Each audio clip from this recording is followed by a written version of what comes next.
샬롬 로중 읽어주는 제입니다. 오늘은 11월 3일 목요일 로중입니다. 내가 이스라엘 족속을 그들이 흩어져 살던 여러 민족 가운데서 모을 때 나는 이방 사람들이 보는 앞에서 내가 거룩한 하나님임을 그들에게 나타낼 것이다. 에스겔 28장 25절. 하나님의 선물과 부르심이 그분을 후회하게 만들 수는 없습니다. 로마서 11장 29절. 주님께 진심으로 감사하는 하루 되세요. 샬롬 하올람. 1948년 5월 달에 전 세계의 기독교인들이 주목할 만한 사건이 하나 열립니다. 바로 팔레스타인의 이스라엘이라는 나라가 다시 건국된 거예요. 진짜 엄청나게 오랜만에 있었던 일이죠. AD 70년경에 완전히 깡그리 유대가 다 멸망하고 이제 유럽 전역으로 흩어져서 디아스포라로만 살던 이스라엘이 하나의 나라를 갖게 됐다는 겁니다. 그래서 많은 기독교계에서 이제 드디어 때가 왔다 라고 설교하고 가르치기 시작했어요. 이스라엘, 구약의 이스라엘이 다시 완전히 회복되는 것을 마지막 때, 그러니까 요한계시록에서 이제 마침내 완성될 하나님 나라를 비전으로 제시하잖아요. 그걸 구약의 이스라엘이 완벽하게 회복되는 것으로 이해하는 이런 기독교 운동들이 일어나기 시작했어요. 그 중에 대표적인 게 백투 예루살렘 운동이라는 건데요. 그냥 뭐 방금 이야기한 것처럼 구약의 이스라엘이 문자 그대로 회복되고 예루살렘도 이전의 영광을 다시 찾게 될 거다. 그래서 새 예루살렘이 회복되는 때가 바로 예수 그리스도께서 왕이 되시는 때고 온 세상에 그리스도의 충만한 다스림이 펼쳐지는 때가 된다. 뭐 이런 류의 신학이 1948년 이후에 급속히 펼쳐지기 시작을 합니다. 결론부터 얘기하면요, 이거 완전히 잘못된 거예요.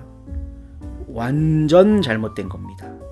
그냥 백투더 예루살렘의 주창자들, 그 추종자들이 혈통적인 이스라엘이 회복되어야 종말이 완성된다, 이런 주장은 굉장히 성경을 왜곡하고 있는 거죠. 그리고 실제로 48년에 건국된 이스라엘이 혈통적 이스라엘의 재현도 아니에요. 완전 잘못 보게 된 겁니다. 그러니까 이거는 성경적이지도 않고 선교적으로는 굉장히 큰 문제를 야기할 수 있는 거죠. 그래서 구약학을 가르치는 김구원 교수라는 분이 있어요.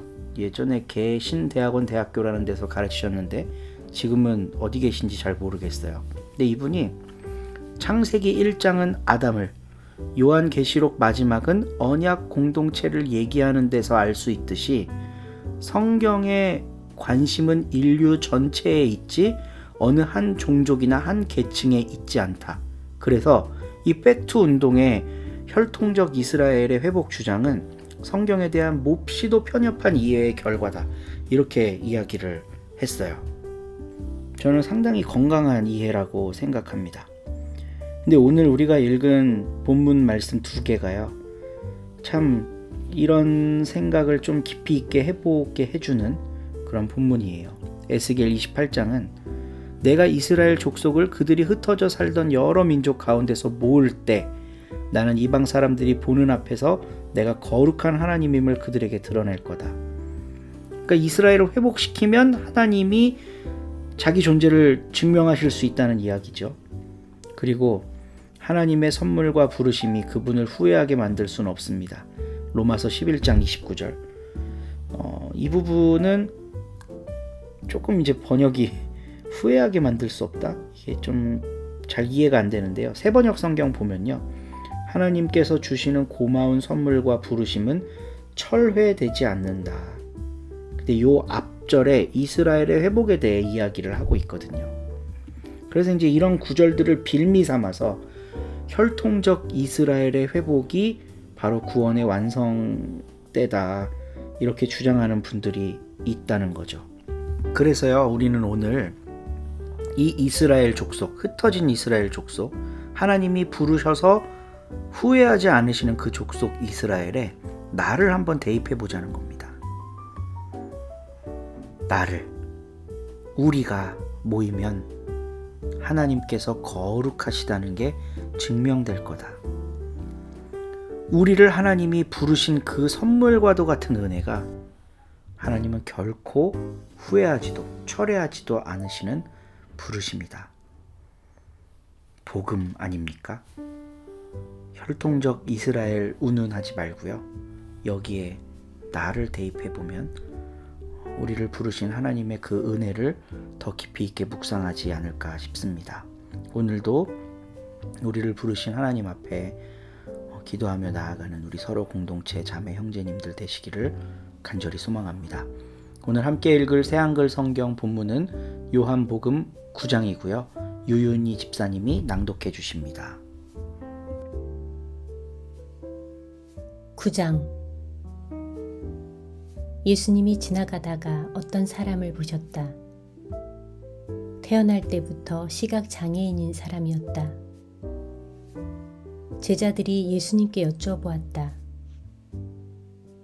랍비님, 누가 죄를 지어서입니까? 이 사람입니까? 그의 부모입니까?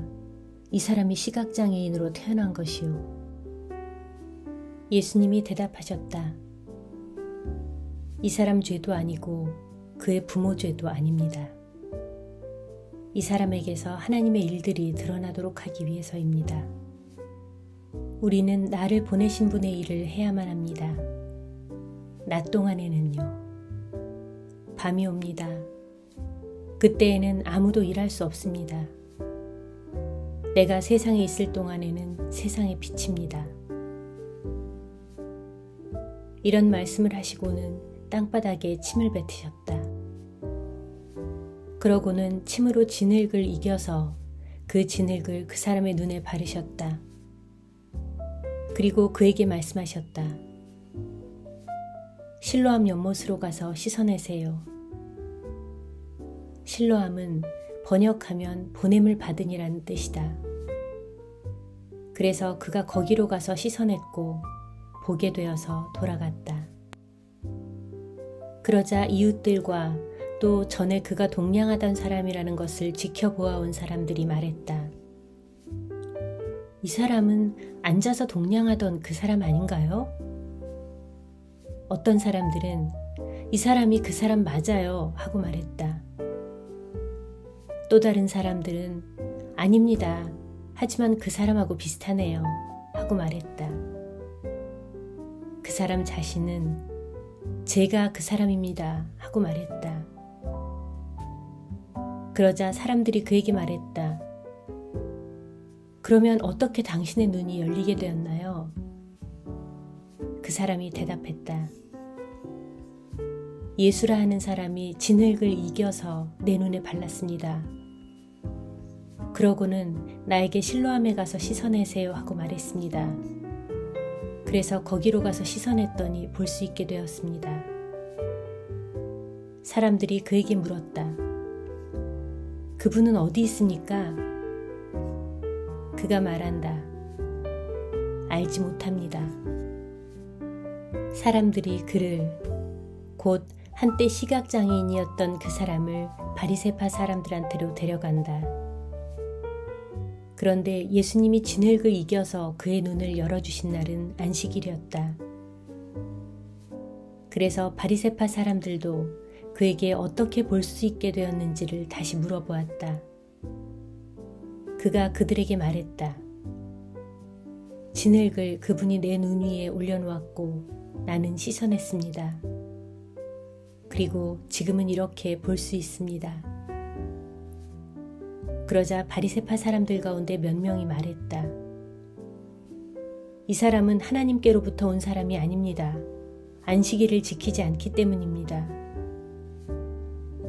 한편 다른 사람들은 말했다. 어떻게 죄인인 사람이 이런 엄청난 징표를 해보일 수 있겠습니까? 그들 사이에 편이 갈라지는 일이 있었다. 그래서 그들이 다시 그 시각장애인에게 묻는다. 당신 자신은 그에 대해 뭐라고 말하겠소? 당신의 눈을 열어주었으니 말이오. 그가 말했다. 그분은 예언자입니다. 하지만 그 사람에 대해 유대아 사람들은 그 사람이 시각장애인이었다가 볼 수 있게 되었다는 사실을 믿지 않았다. 그래서 볼 수 있게 된 그 사람의 부모를 불렀다. 그러고는 그들에게 물어보았다. 이 사람이 당신들 아들 맞습니까? 시각장애인으로 태어났다고 당신들이 말하고 있는 그 아들 말입니다. 그런데 이제는 어떻게 그가 볼 수 있습니까? 그러자 그의 부모가 대답했다. 우리가 아는 대로는 얘가 우리 아들입니다. 또 시각장애인으로 태어났습니다. 그런데 어떻게 해서 지금 볼 수 있는지는 알지 못합니다. 또는 누가 그의 눈을 열리게 해주었는지 우리로서는 알지 못합니다. 얘한테 물어보십시오. 얘도 나이가 들었으니 스스로에 대해 직접 말씀드릴 겁니다. 그의 부모가 이렇게 말한 것은 유대아 사람들을 두려워했기 때문이다. 유대아 사람들이 벌써 결의해 두기를 예수님을 그리스도로 받아들였다고 말하는 사람을 회당에서 내쫓기로 했기 때문이다. 이 때문에 그의 부모가 그도 나이가 들었으니 그에게 캐물어 보십시오 하고 말했던 것이다. 그들이 시각장애인이었던 그 사람을 두 번째로 불러내어 말했다. 하나님께 영광을 돌리시오. 우리가 알기로 이 사람은 죄인이오. 그러자 그 사람이 대답했다. 그분이 죄인인지 아닌지는 저는 알지 못합니다. 한 가지 아는 것은 제가 시각장애인이었는데 지금은 볼 수 있다는 것입니다. 이어서 그들이 그에게 물었다. 그가 당신에게 무슨 일을 한 거요? 당신 눈을 어떻게 열어주었소? 그가 그들에게 대답했다. 여러분께 이미 말씀드렸는데도 듣지 않으셨습니다.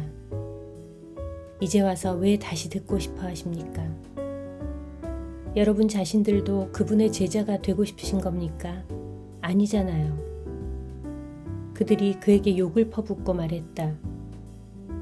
당신은 말이요 그의 제자이고 우리는 말이요 모세의 제자들이요. 우리가 알기로 모세에게는 하나님이 말씀하셨소. 그러나 이 사람은 어디서 왔는지 우리가 알지 못하오. 그 사람이 그들에게 대답했다. 이것 참 놀라운 일이군요. 바로 여러분은 그분이 어디서 왔는지 알지 못하는데 그분이 내 눈을 열어주셨습니다. 우리가 알기로 하나님은 죄인들의 말을 들어주시지 않습니다. 그러나 하나님을 받들어 섬기고 하나님의 뜻을 실행하는 사람, 그 사람 말은 들어주십니다.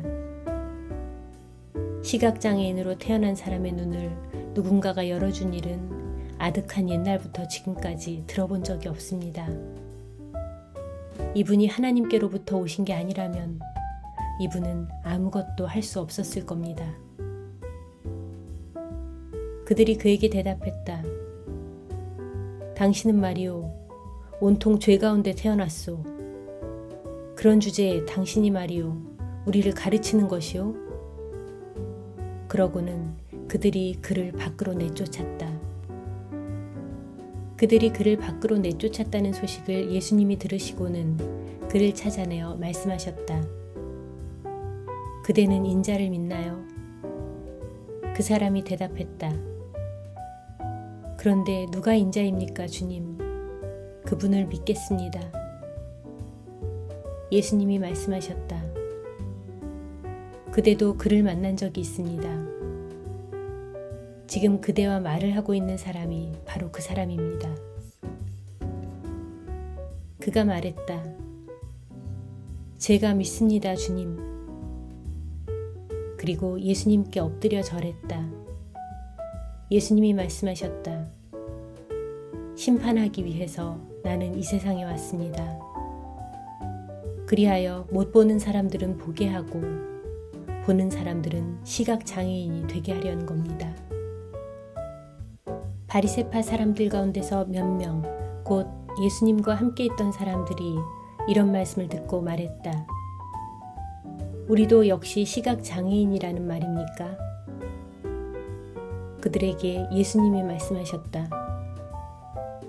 당신들이 시각장애인이면 죄가 없을 겁니다. 그런데 지금 우리가 본다 하고 말하고 있으니 당신들의 죄가 그대로 남아 있습니다. 아멘.